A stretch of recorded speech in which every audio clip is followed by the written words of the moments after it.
Hello, my name is Katelyn Jacobs. I am currently an undeclared major, but I'm looking to get into business management.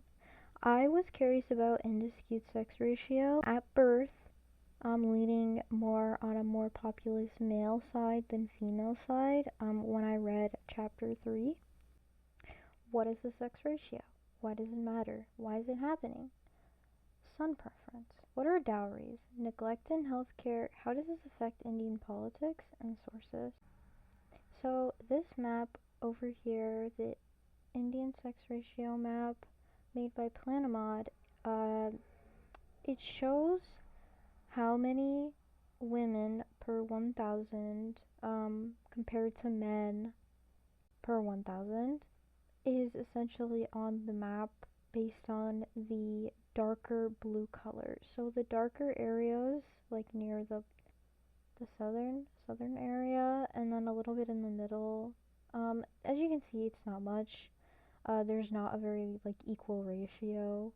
What is the sex ratio of India? Sex ratio is typically the number of females per 1,000 males in a population. So just like the map.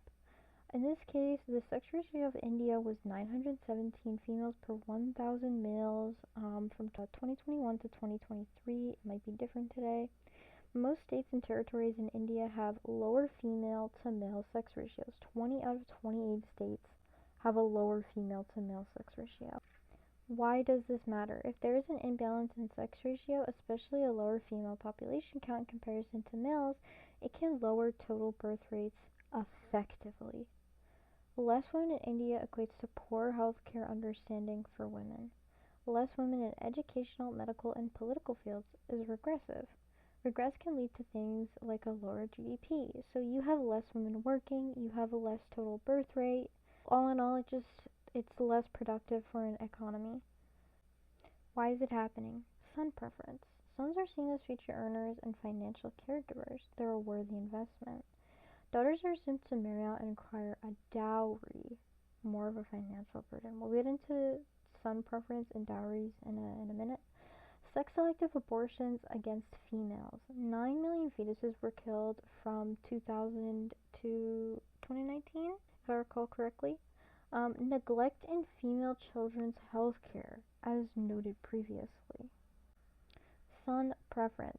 Differential investment in a family is when certain children receive more care than others for various reasons. This is common with son preference. So often what will happen is the family will, if they have a daughter, but they also have a son, they will obviously give better care to the son on average.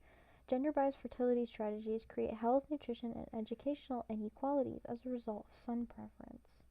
A lot of the son preference has to do with cultural obligations. Now, cultural obligations include patrilineality, family name and descent being traced down through the male last name, keeping the lineage alive. Key religious rituals. Families feel certain religious obligations are unfulfilled if they don't have a son or if their son is unsuccessful. Patriarchality. Women move in with their husbands, while sons stay behind and take care of their family. So what are dowries? Dowries have a lot to do with the marriage market and the culture. You might be wondering, how do dowries affect birth rates? Well, culturally, when women are married, families must give property, money, or goods to the groom and his family. Yeah, definitely not smiled upon. Due to this, daughters are seen as a financial liability or an economic burden. Gold practice also influences dowry. When gold price rises, dowry burden rises.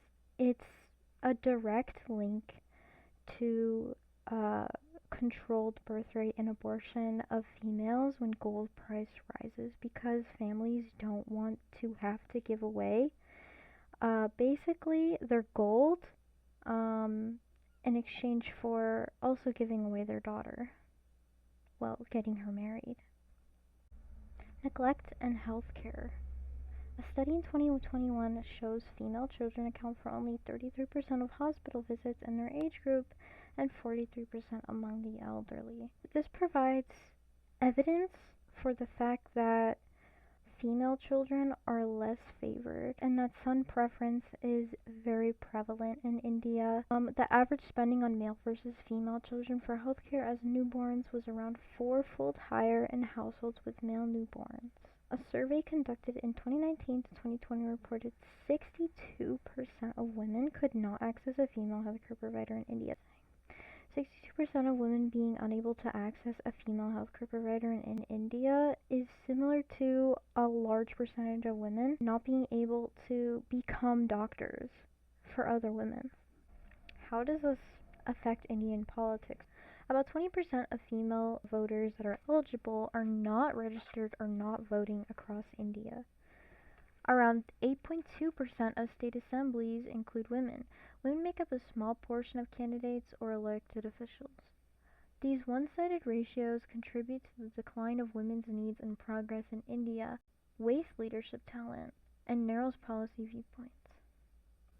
If you're interested, here are the sources and I'll link them below.